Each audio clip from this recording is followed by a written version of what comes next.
Sahabat Yakobis yang terkasih, selamat berjumpa kembali dengan Renungan Yakobis TV.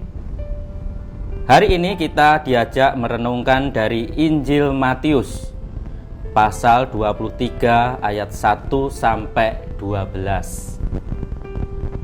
Ada bagian yang sangat menarik bagi saya dalam teks ini, lebih-lebih karena ini mengenai diri saya sendiri.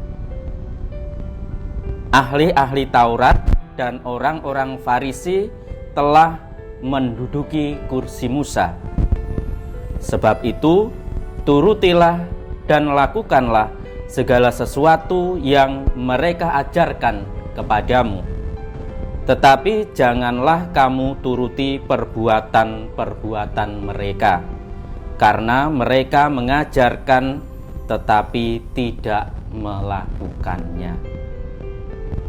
Saya katakan tadi berkaitan dengan diri saya sendiri karena saya seorang pengajar.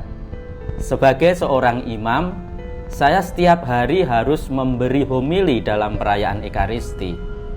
Sering memang terjadi kesenjangan antara apa yang saya katakan dengan hidup saya. Saya tidak selalu bisa menghidupi apa yang saya ajarkan. Saya sadar itu, tetapi memang kalau kemudian saya berpikir saya harus berbuat baik dulu, menjadi baik dulu, baru kemudian mengajar, saya tidak akan pernah mengajar. Tetapi memang ini tantangan bagi para pengajar. Bagaimana sungguh-sungguh bisa menghidupi yang diajarkannya. Dalam kasus orang-orang Farisi, ini sangat parah. Mereka bisa mengajar yang baik-baik, tetapi hidupnya itu tidak baik. Jadi terjadi kesenjangan antara yang diajarkan dan yang dihidupi.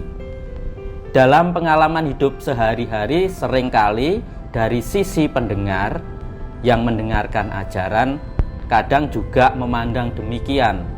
Sering saya mendengar, "Halah, Romo itu hanya bisa berkhotbah, tetapi tidak bisa menghidupi khotbahnya." Bagi saya itu bahan refleksi diri untuk sungguh-sungguh selalu mengusahakan apa yang saya ajarkan juga saya hidupi.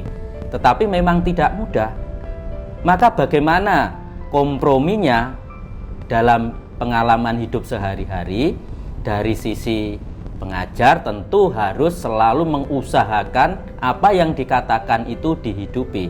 Tetapi juga dari sisi pendengar, jangan selalu melihat siapa yang mengatakan itu, tetapi terutama camkan, lihat, cermati, dan ikuti apa yang diajarkan. Semua ajaran, siapapun yang mengatakan, itu selalu baik. Maka kalau kita hanya memandang, kalau yang mengatakan Romo itu saya akan ngikuti, tetapi kalau Romo itu saya tidak. Atau di kalangan umat sering terjadi begini, ketika menghadiri sebuah pertemuan, nanti siapa yang memberi renungan? Kalau Romo saya datang, kalau asisten imam atau ketua lingkungan saya tidak datang. Padahal hal yang dikatakan bisa jadi sama. Karena apa? Orang masih memandang siapa yang mengatakan. Perjuangan harus dilakukan dari dua belah pihak.